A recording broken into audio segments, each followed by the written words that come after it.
Hey survivors, what do you do when you run out to defend your base and you find a horde that's a little larger than you'd like? Or maybe you're out looting and you come back to your car to find it surrounded, but you got no guns. How do you decide whether you're going to fight or not? Melee weapons are great for small groups of zombies, but when groups get larger, you risk getting exhausted in a long fight. You probably know that exhaustion reduces your damage by 50 up to 95%, and it'll slow you down too. So if you want to know how to do better in melee combat, with higher kills and less exhaustion, stick around. I ran a simulation with every weapon in the game to see which weapons will give us the most kills before we reach the first level of exhaustion. Alright, so let's get started. In this video, I'm going to show you how you can find the endurance cost of your weapons. I'm going to show you how to maximize your damage on each attack, because it's important for the simulation. Then I'll actually show you two separate top 10 lists here that are rated on different priorities. And if you're wondering, who is this guy? Why should I trust his numbers? Well, I'm Traumonaut. This is my 8th deep dive video for Project Zomboid, and just like the last ones, what I did some research on the theories people have shared. I tested those theories in the game to point me to unexplained stuff in the code. Then finally, I was able to dig into the code for once to get those missing explanations. And then I just retested everything, and I wrote a simulation once I was confident that things were looking accurate. And bonus, now just for you this time, I'm sharing all of my results with you in the description. More about that later. And while I'm at it, I'll mention to you this is a new channel and I'm trying to get 1,000 subscribers by the end of summer. So if you want to help me out, make sure to like this video and subscribe for more Zomboid content and Zomboid resources. And in the comments, it would be great to hear if you learn anything new in this video. Alright, showtime, let's go. Here's how it works. Let's pretend we have a virtual character. I'll name him Bucky. Bucky here is perfectly average. 5 strength, 5 fitness, no perks, and no occupations. Let's pretend he's been around the zombie apocalypse enough that he doesn't get very panicked anymore. He's usually well rested and he feeds himself well. We'll set all of his conditions then to perfect, start of a perfect day. What Bucky doesn't know though is he's about to become a murder machine, maximized for mincing the undead. Before we pit Bucky against those ravenous hordes though, let's quickly remember how damage and endurance work. It's important because in a fight, the game uses your damage and endurance information from your weapon to determine how quickly you get exhausted. It goes like this. So every weapon has a maximum endurance cost per attack. I'll show you the full details for that at the end, but basically heavier weapons have a higher endurance cost. So right there, you know, if you want to last longer in a fight, one option is to use lighter weapons. Usually though, attacks will cost you less than their maximum cost. This is because every time you attack, you create an endurance cost multiplier that determines your real endurance cost. It's like this. The game takes the amount of damage you dealt, divides it by your weapon's max damage, and multiplies your damage endurance cost by that amount. So if you do less than max damage, you pay less than max endurance. Good news though, if you get a critical hit or something else that makes you deal more than max damage, you still only pay up to the maximum cost of your weapon. So you want to try to achieve the highest damage possible on your weapon with high crit chances or other bonuses that we'll talk about, and that's going to reduce your endurance cost per damage. So I should also say here, just to explain the damage numbers you see on my screen, you can look up weapon damage info on the PZ Wiki, and you'll see values like 1, 0.6, 2.5, stuff like that. This leads to some small numbers, unlike what you see on my screen. So for the damage mod I'm using here from Resistor, basically what you're seeing is 1 point of damage works out to 40 HP damage on screen, if you have 5 strength. Okay, so let's keep going. Now, there's 2 big factors on how much damage you do, and you only get to control one of them. The first thing is the weapon just picks a random damage value within its minimum and maximum range. You can't control that. The second thing is your attack range. If you hit a zombie with the very tip of your weapon, its maximum range, you score a 1 times multiplier on your damage. Okay, very good. If you only hit halfway down the weapon though, you get a 0.5 times multiplier, so half damage. So if a zombie is really close to you though, something cool happens, you'll get a little freak out bonus. It'll take you down from up from a 0.1 up to like a 0.5 multiplier, maximum 0.5 if they're really close. But generally, you want to keep your attacks far out for maximum damage. Now, you and me have more options in day-to-day zomboiding. You can hit a down Zed for a 5 times damage bonus, for example, and if you hit their head while they're down, you get an additional ×3 bonus. Or, you can sneak up behind them for a 1.5 times bonus if they're standing. But today's tests is all about raw killing power against a horde, so Bucky doesn't get to do all that. He can only attack from the front, and he doesn't have time to get one while they're down. Hey, we've all been there, right? Now, don't forget about critical damage though, we're going to count that too. Every weapon has a critical hit chance and a critical multiplier. Knives are special though. The game actually cancels your criticals with a knife, unless you're in a position to jaw stab. So zombies have to be away from you for that, so Bucky can't jaw stab up against a horde. Spears are different too. If you attack a sort of lone zombie with a spear, you get a 30% bonus to your critical chance on it. But Bucky isn't fighting lone zombies, so he's only going to get the regular crit chance with spears. Okay, so that's damage. Now let's talk about endurance.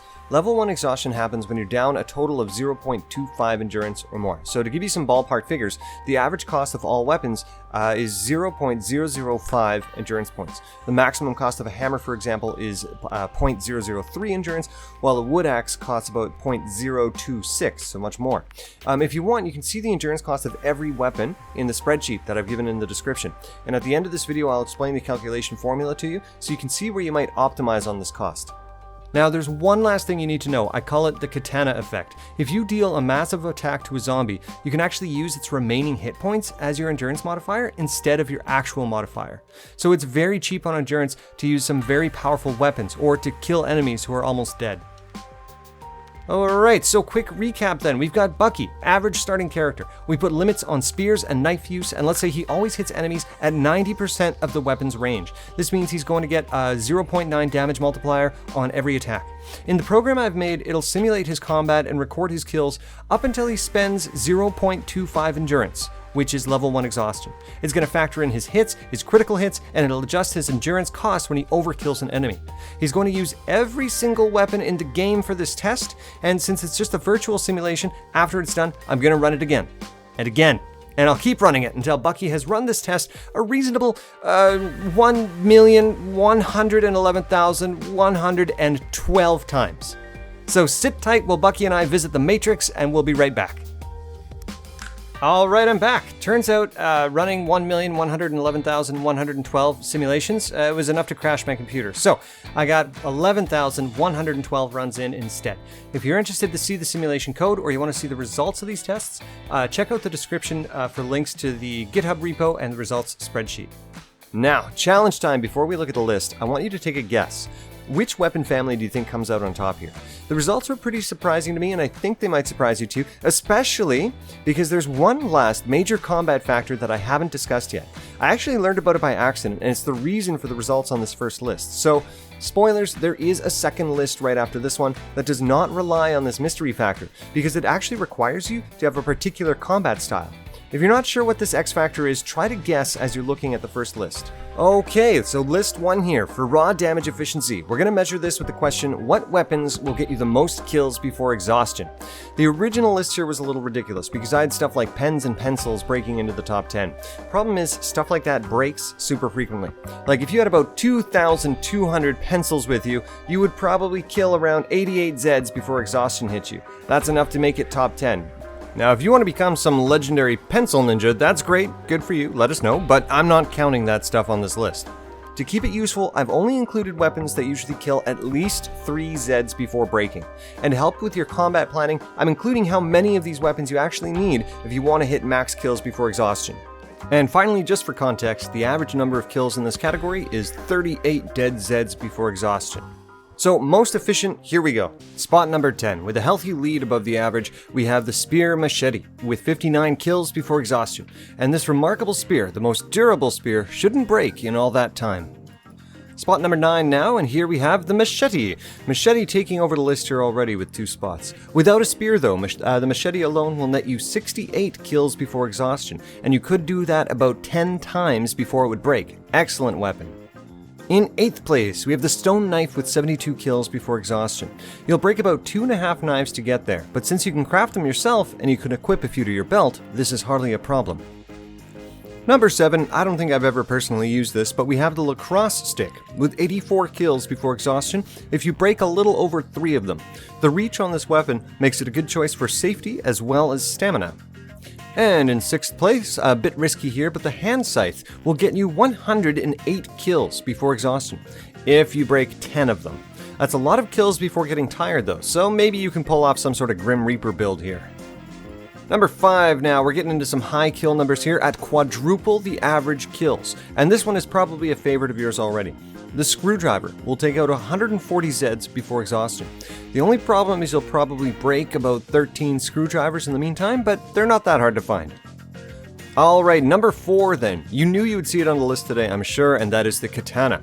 This should get you about 180 kills before exhaustion, as it makes heavy use of the overkill mechanic. It's actually so efficient, you'll probably need 2 Katanas to reach exhaustion, because the first one is going to break before it makes you tired. Number 3 then, big surprise to me here, the kitchen knife will take out 209 Zeds before exhaustion. I can't believe it's top 3 for raw damage and endurance efficiency, but the downside is you'll need a lot of knives to pull this off. So take a guess. Seriously, just guess. You will need about 52 knives loaded up and ready to go if you want to exhaust yourself here. And now, in second place with 215 kills before exhaustion, we have the hunting knife. Not only will it get you more kills than the kitchen knife before exhaustion, but more importantly, you'll only need about 4 hunting knives to pull this off.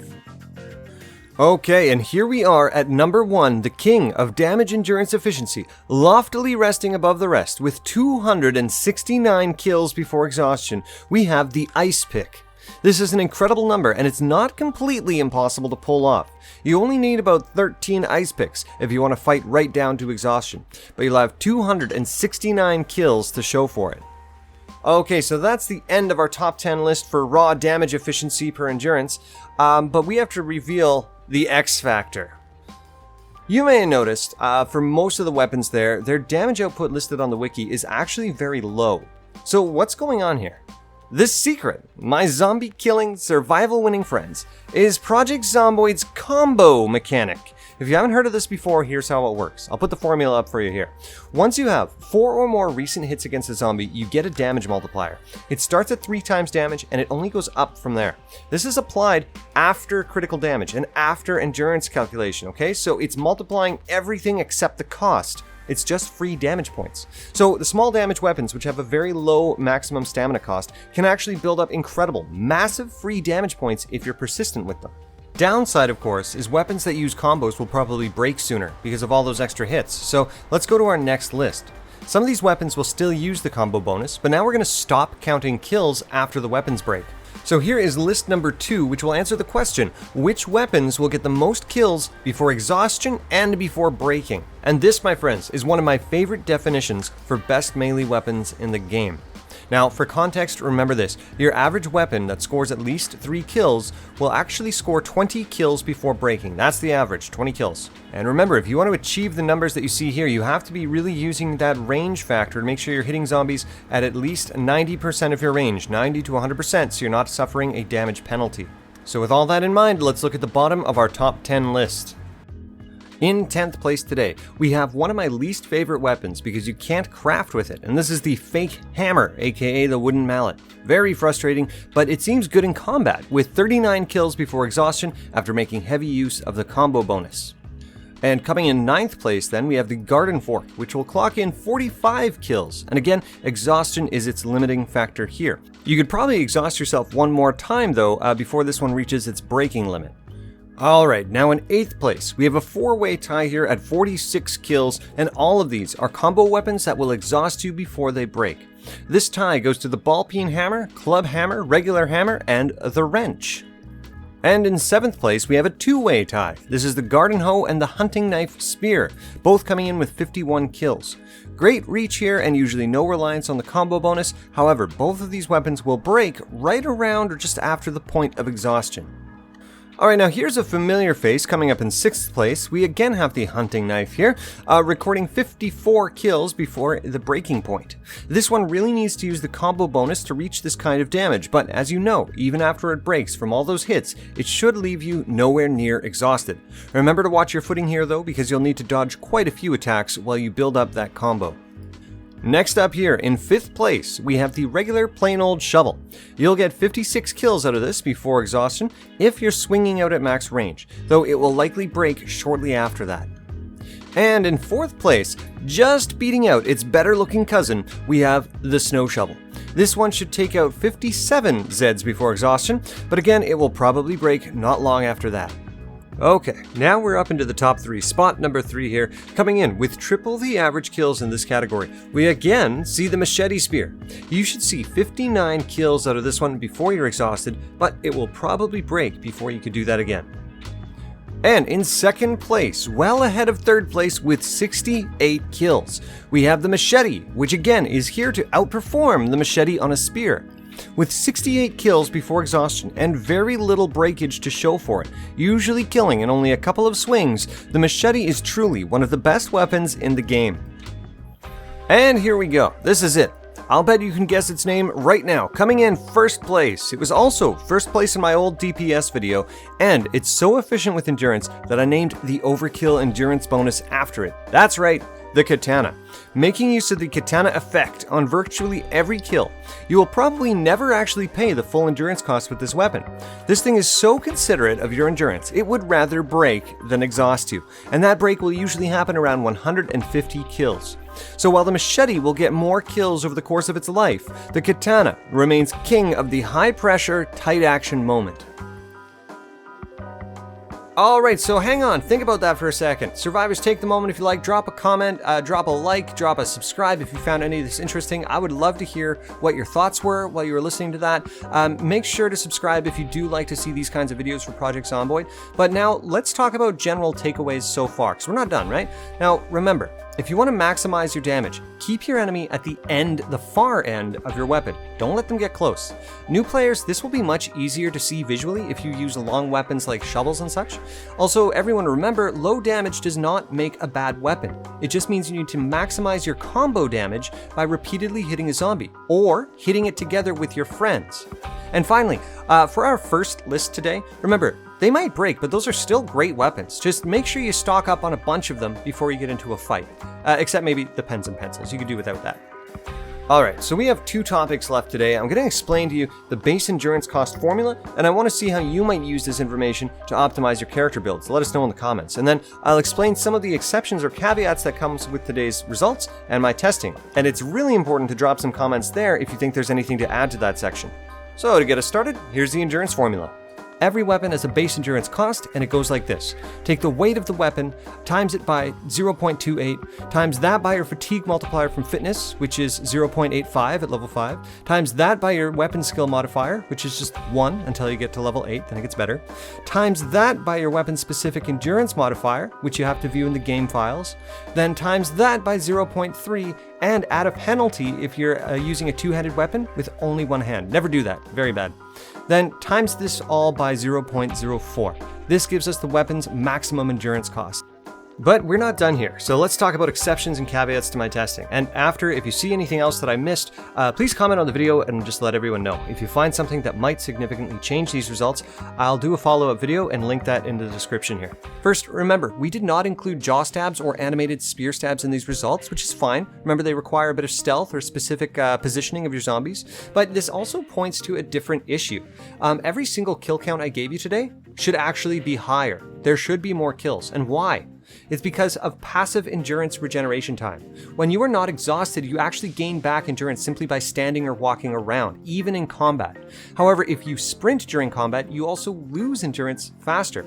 So just consider your movement when making combat decisions. Second, I have to say it again, the formulas we use today here are good, but they are simplifications. There are many things to do with leveling up, the clothing you're wearing, clothing your target is wearing, the angle of your attack, all sorts of things that affect damage and that therefore affect endurance. So if you test these weapons under different conditions, such as different perk levels, overburden carry capacity, different temperatures, or wetness levels, there's a good chance that you're going to see different results. However, I believe anything like that will affect all weapons equally, so it shouldn't affect our top 10 lists.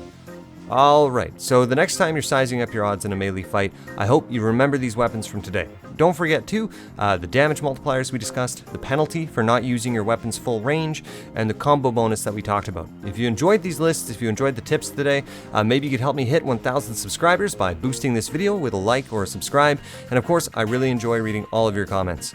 Finally, a big thank you to anyone still watching this to the end. I appreciate every like, subscribe, and comment that these videos receive, but I need to warn you. If you comment on my videos and I don't respond for a while, it's because I'm leaving your comment pinned to the top of my YouTube creator page because I want to make a video about it, and if I reply to you, it disappears. So when I do reply, I'll probably directly link you to the new video that I've made, and I'll be grateful to you for the topic that you raised. Alright, that's it, survivors. As always, I hope you're able to apply some of what we learned here today. Do check out the spreadsheet in the description if you're interested, or the Git repo if you want to see the code for my little simulation exercise. And as always, stay safe out there in the end times, and I do hope to catch you in the next video.